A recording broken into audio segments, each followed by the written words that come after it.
LASIK surgery the day he gets a call that the big drug dealer that he's been chasing for years is in town, and nobody at his department believes him because he's cried wolf before.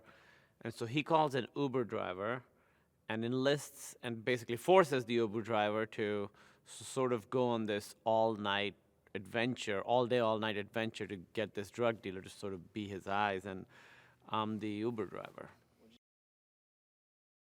I think the dynamic really works because it's two completely different kind of guys that we all know, sort of forced to spend time together. And these two guys would never, ever, ever be friends, except in a situation where they're sort of forced to work together. Bautista's definitely my sidekick in this movie. It's, sort of about Stu, and then Bautista's the sidekick.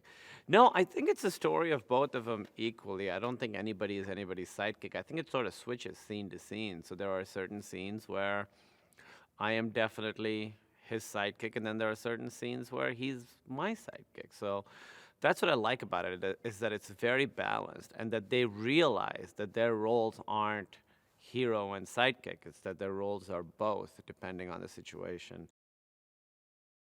He's a very, very serious and committed performer and actor, and he's had a lot of experience. And I have a lot to learn from him because I've never done action. He's done a lot of action. So I sort of watch him and then learn how to do action scenes. It happens over and over again in this movie where I get an idea and I try and do something to fix things, and it makes things much worse. And it's just a really funny beat that I haven't seen in an action movie before.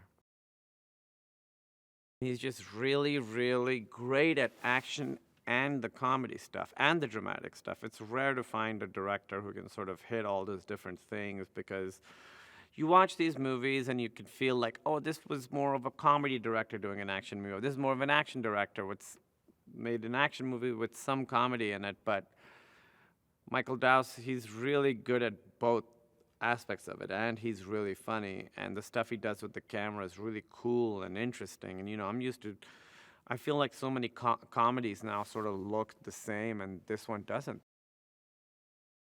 I've learned so much from watching them, the way they use their movements and their bodies to sort of tell a story.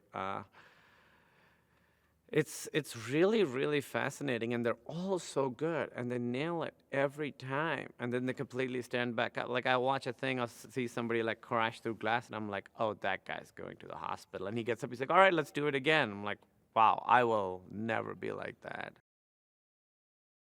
We wanted to feel the entire time that these guys are in danger. If any joke breaks the reality that they're in danger, then the whole movie doesn't work. But I think it's going to be, I hope it's really funny. I mean, the stuff we shot felt really funny.